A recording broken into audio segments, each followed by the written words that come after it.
Powered by LIC, हर पल आपके साथ। Quality shopping partner Snapdeal.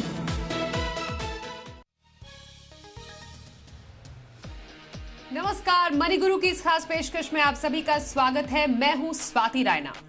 एक बार फिर से कोरोना महामारी के बीच एक और देश का बजट पेश होने वाला है। अब इस बजट से वैसे तो कई लोग आस लगाए बैठे हैं, लेकिन खास तौर पर जो आप हैं यानी टैक्स पेयर्स हैं, उनको कई रियायतों की उम्मीद है, क्योंकि जिस तरीके से कोरोना काल ने हमारे इर्द गिर्द कई चीजों में बदलाव किया है, क्या उसके मुताबिक हमें टैक्स में कुछ राहत मिलेगी, क्या है संभावनाएं, इसी पर आज हम करने वाले हैं चर्चा। हमारे साथ दो खास मेहमान हैं, सबसे पहले उनका परिचय करा दें। हमारे साथ है अनिल चोपड़ा, यह है group director financial wellbeing Bajaj capital, और साथ ही एक और मेहमान Bimal Jain, chairman indirect taxation, PhD chamber of commerce. Anil ji और साथ ही बिमल जी, दोनों का हम स्वागत करते हैं मनी गुरु की इस बजट की खास पेशकश में। और इससे पहले हम चर्चा शुरू करें, आज के शो में खास क्या है, जरा उसकी सुर्खियों पर एक नजर डाल लेते हैं। आज शो में हम खास तौर पर समझेंगे पर्सनल टैक्स में क्या हो सकते हैं बदलाव, क्या मेडिकल खर्चों पर बढ़ेगी टैक्स छूट, घर खरीदारों को कैसे मिलेगा राहत का डोज, साथ ही साथ कैसे बनेगा म्यूचुअल फंड निवेश आसान।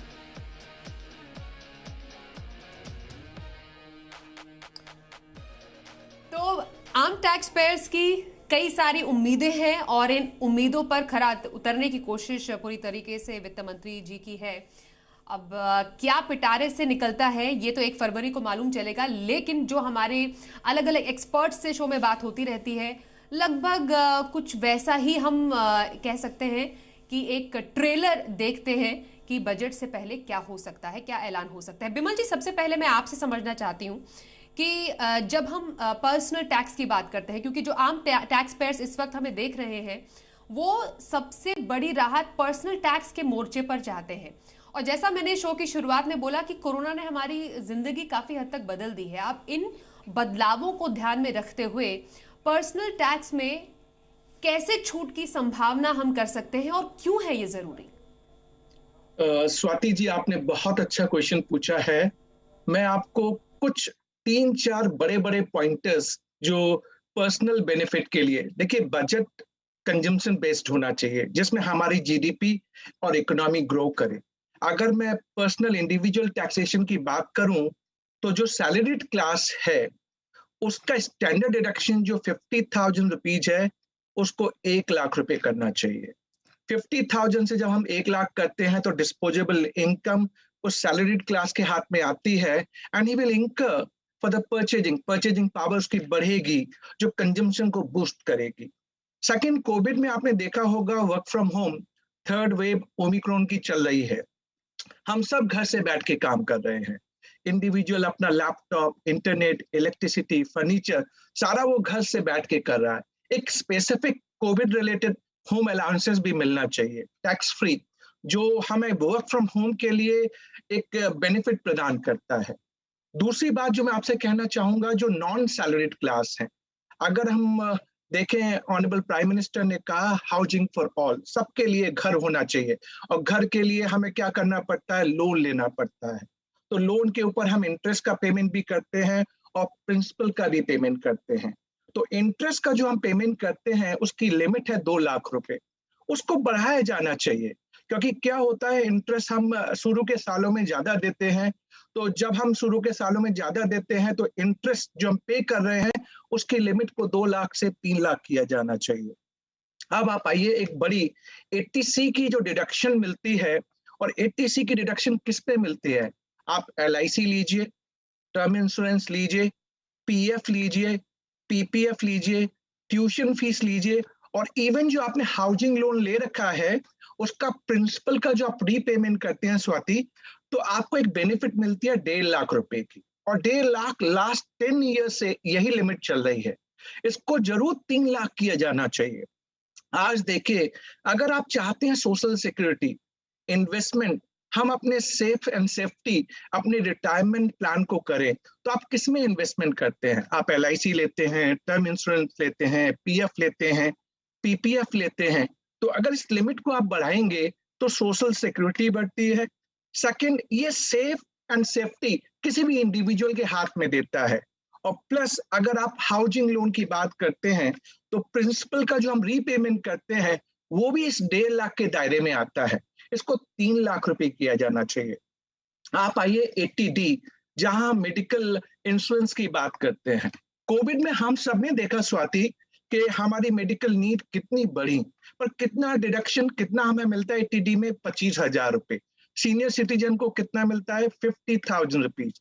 इसको ऑफकोर्स डबल किया जाना चाहिए, क्योंकि जब आप मेडिकल नीड की बात करती हैं तो आपके इंश्योरेंस प्रीमियम पे आपका वो थ्रेशोल्ड डिसाइड होता है। सो 25,000 की लिमिट जो दी गई है उसको 50,000 किया जाना चाहिए, और जो 50,000 सीनियर सिटीजन के लिए है उसको 1 लाख रुपए किया जाना चाहिए। अब टैक्स स्लैब में हम देखें, टैक्स स्लैब में हम क्या बदलाव देख सकते हैं।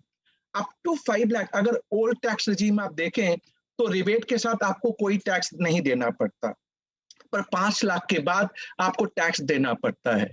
मैं कहता हूं अब आने वाले टाइम में अगर डिस्पोजेबल इनकम किसी भी इंडिविजुअल के हाथ में आपको देनी है तो आपको टैक्स स्लैब को और एक्सपेंड करना पड़ेगा और बेनिफिट देनी पड़ेगी। पर कितना हमारे ऑनरेबल फाइनेंस मिनिस्टर 1 फरवरी को अनाउंस करती हैं, एज ए इंडिविजुअल ये तो हम चाहेंगे कि हमें ये जो स्लैब है इसको भी बढ़ाया जाए। ये शुरुआती 3-4 पॉइंटर्स थे जो मैं इंडिविजुअल पर्सनल टैक्सेशन बेनिफिट के रूप में ऑनरेबल फाइनेंस मिनिस्टर की तरफ से चाहूंगा।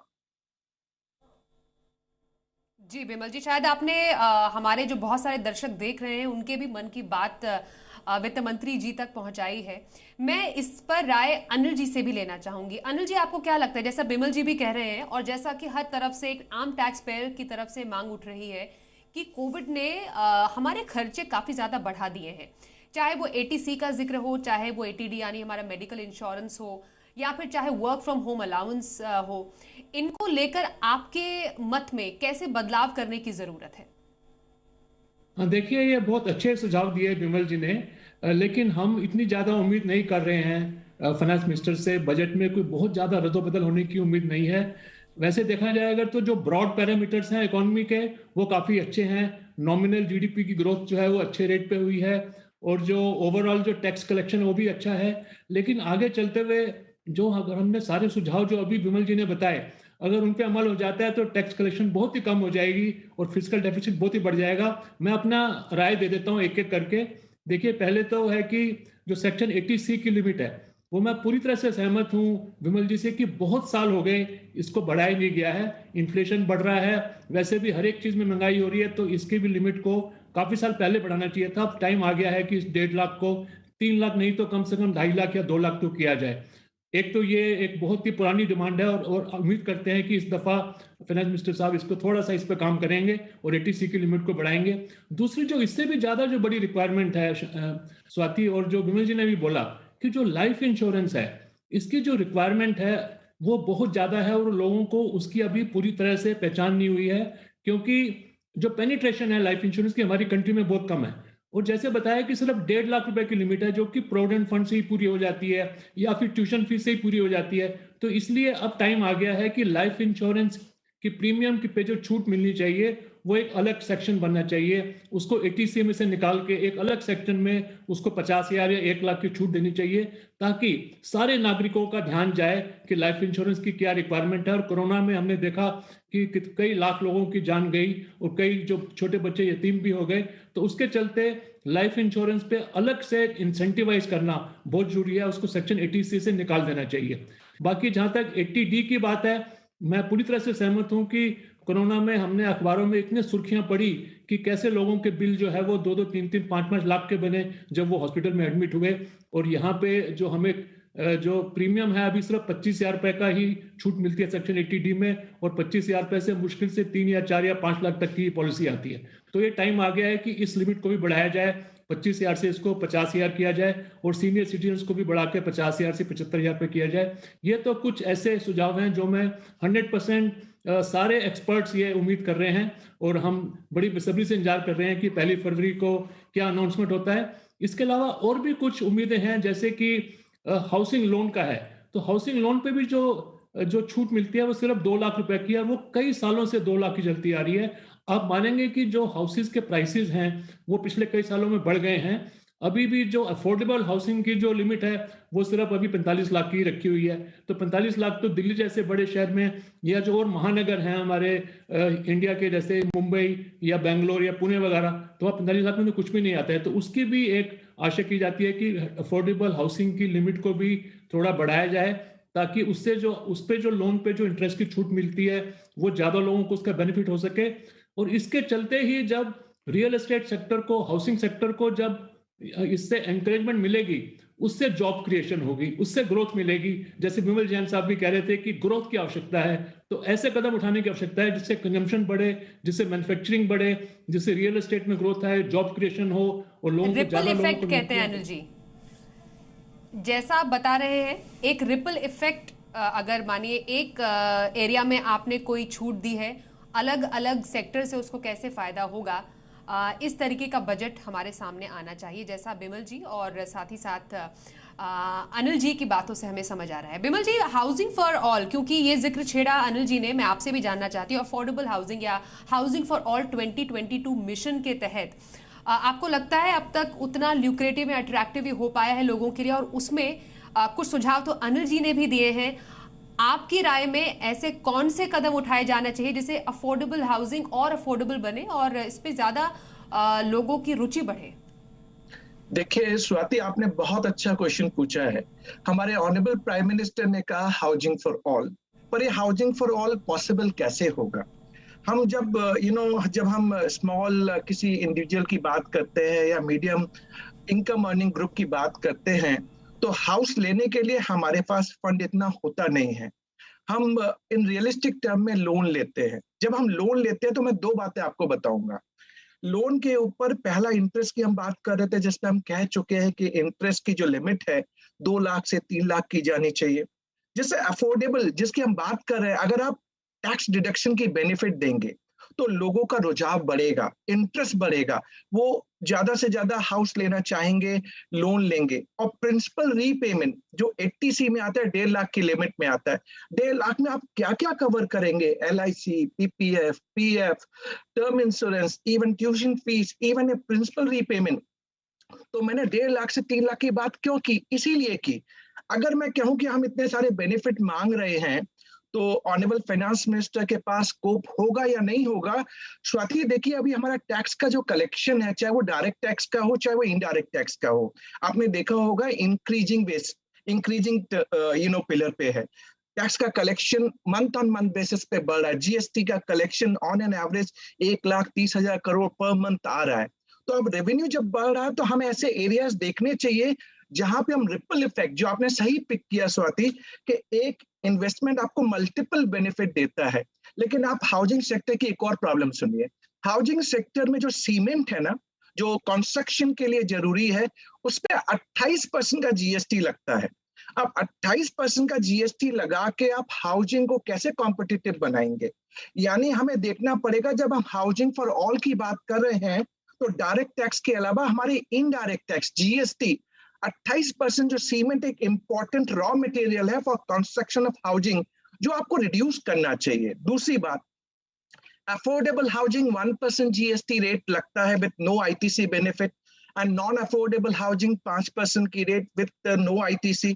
कुछ बिल्डर्स अप्रैल 1, 2019 से जब प्रोविजन चेंज हुए, वो डिमांड कर रहे हैं और ने रिप्रेजेंटेशन भी गवर्नमेंट को फाइल किया है कि आपने जो नो ITC का प्रोविजन डाला हुआ है उसको आप हटा दीजिए। या तो आप दो ऑप्शन रखिए, कोई 1% affordable housing, 5% non affordable housing, no ITC, but एक ऑप्शन और दीजिए जिसमें मैं क्रेडिट ले पाऊं।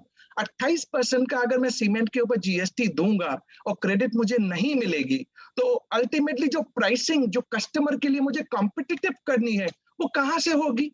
यानी आपको एक विंडो ओपन करनी चाहिए उस बिल्डर्स के लिए जो कॉम्पिटिटिव प्राइस पे हाउस लोगों को दे पाए। तो हमें सिर्फ डायरेक्ट टैक्स की बेनिफिट की बात नहीं कर रहा, मैंने आपको इनडायरेक्ट टैक्स, और स्वाति आपने पक्का सही पकड़ा, एक रिपल बेनिफिट जो होती है ना, आपको ओवरऑल होलिस्टिक देखना पड़ता है। तो ये मेरा सजेशन होगा स्वाति।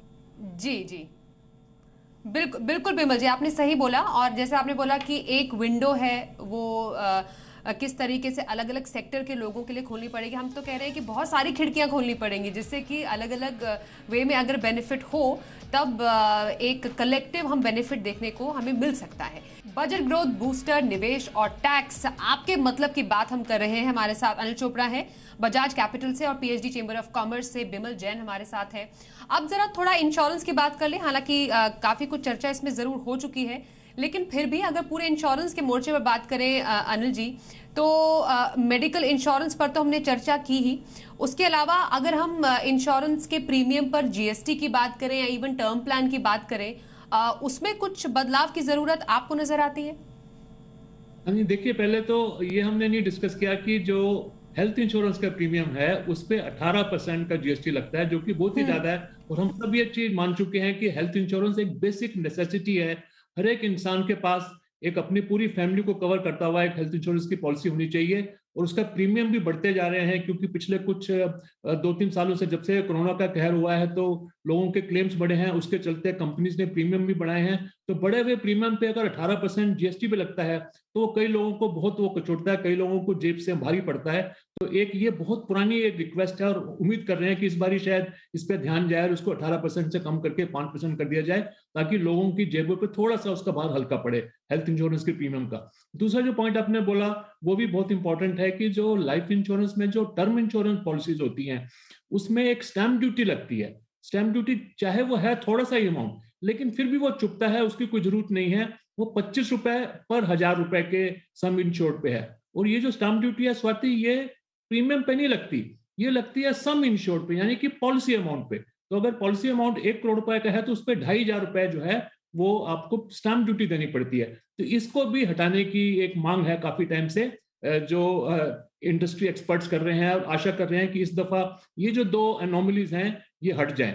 और इसके अलावा कुछ और भी बातें हैं, जैसे कि यूलिप्स और म्यूचुअल फंड्स के आपस में कंपैरिजन की बात है, वो आप जब बोलेंगे तब उसके बारे में भी मैं बात करूंगा। बिल्कुल बिल्कुल, मैं आपसे इनफैक्ट उससे पहले, जिससे पहले मैं बिमल जी के पास जाऊं, एनपीएस को लेकर भी मेरे मन में सवाल उठ रहा है कि एनपीएस तो को आकर्षक बनाने के लिए सरकार ने कई कदम भी उठाए, लेकिन अभी उसके मौजूदा स्वरूप में आपको लगता है कुछ बदलाव करने की जरूरत है?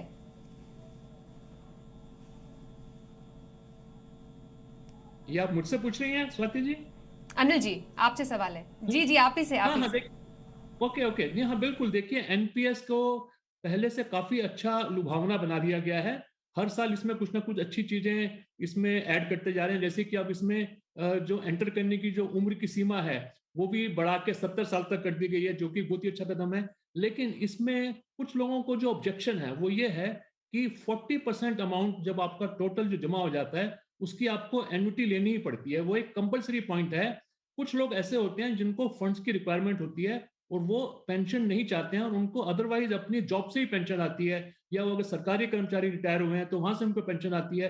तो ऐसे लोगों के लिए ये एक जो प्रावधान है कि कम से कम 40% तो आपको कन्वर्ट करना ही पड़ेगा पेंशन में। ये इसके चलते काफी लोग जो है वो एनपीएस में एंटर नहीं करते हैं। उनको ये जो चीज है ये भाती नहीं है, और इसको फ्लेक्सिबल बनाने की जरूरत है। दूसरी तरफ तो स्वाति ये पॉइंट है कि अगर कोई चाहे तो अपना पूरा का पूरा अमाउंट 100% का पेंशन में कन्वर्ट कर सकता है। लेकिन अगर कोई चाहे कि मुझे पेंशन नहीं चाहिए तो वो प्रोबेबिलिटी नहीं है, उसका कोई प्रावधान नहीं है। तो एक ये उम्मीद की जा रही है एनपीएस से कि जो 40% कंपल्सरीली मैंडेटरीली पेंशन में कन्वर्ट करना पड़ता है, उसमें अगर कुछ छूट दी जाए, 40 से कम करके 25 किया जाए या 0 कर दिया जाए, तो इसके चलते बहुत सारे लोग जो है। सर, थोड़ी चर्चा अब हम म्यूचुअल फंड पर भी करना चाहेंगे। जी, समय थोड़ा कम है। म्यूचुअल फंड पर टैक्सेशन या उस पर कई राहत की उम्मीद भी की जा रही है। बिमल जी, एलटीसीजी काफी हॉट टॉपिक हमेशा हर बजट में रहता है। इस बार कुछ संभावना आपको लग रही है? संभावना, see we all are based on expectation, होनी भी चाहिए। स्वाति, आप देखिए, अगर आप टैक्सेशन देखें इक्विटी शेयर्स या इक्विटी बेस्ड ओरिएंटेशन जो म्यूचुअल फंड होते हैं, अगर शॉर्ट टर्म कैपिटल गेन होता है तो 15% लगता है आपका टैक्स, 15% लगता है। अगर लॉन्ग टर्म कैपिटल गेन है तो 10% लगता है। अब प्रॉब्लम कहाँ पे? लॉन्ग टर्म में 1 लाख रुपए की आपको बेनिफिट दे दी इनने कि 1 लाख के ऊपर आपका कोई long term capital gain tax नहीं लगेगा। ओवर एंड अबव 1 लाख के ऊपर आपका 10% लगेगा। अब ये प्रोविजन कब से चेंज हुए स्वाति? ये प्रोविजन चेंज हुए अप्रैल 2018 से। प्रायर टू अप्रैल 2018 टैक्सेशन नहीं था। इक्विटी शेयर्स या इक्विटी शेयर्स बेस्ड जितने भी म्यूचुअल फंड हैं, तो हमारी एक्सपेक्टेशन ये है कि जब हम आज की डेट में इन्वेस्टमेंट को बूस्ट करना चाहते हैं, स्टॉक मार्केट को स्ट्रेंथन करना चाहते हैं, और हम चाहते हैं कि स्टॉक मार्केट में लोग ज्यादा से ज्यादा इन्वेस्टमेंट करें और लॉन्ग टर्म पे जुड़े, तो हमें क्या करना चाहिए? आपने 1 लाख रुपए की बेनिफिट दे रखी है, 1 लाख के ऊपर आप 10% का long term capital gain tax लगा देते हैं।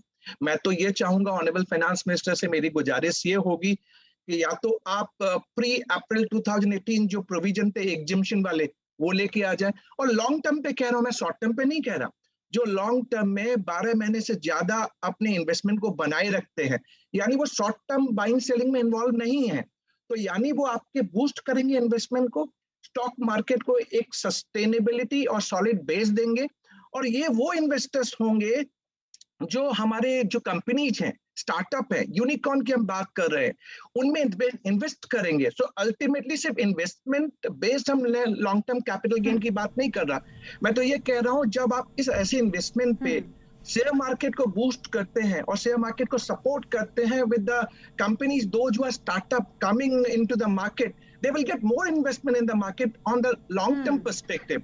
मेरा सजेशन ये होगा कि long term capital gain tax जो है, जो 10% लगाया हुआ है, या तो आप उसे कम कर दीजिए या पूरा एग्जिम्प्ट कर दीजिए, ये मेरा एक एक्सपेक्टेशन होगी। बिल्कुल सर, जी जी बिल्कुल। माफ कीजिए अनिल जी, आपके पास मैं आ नहीं पाऊंगी क्योंकि समय हमारे पास बिल्कुल नहीं है, लेकिन हम तमाम एक्सपर्ट से और आपसे जो पहले हमारी चर्चा हुई है वो समझ पाए हैं कि हाँ, एलटीसीजी को लेकर भी लगभग आपके कुछ ऐसे ही व्यू हैं। लेकिन बिमल जी आप हमारे साथ शामिल हुए और अनिल जी आप हमारे साथ मनी गुरु के इस प्री बजट शो में शामिल हुए और अपनी राय सबके सामने रखी, उसके लिए आप दोनों का बहुत धन्यवाद करते हैं।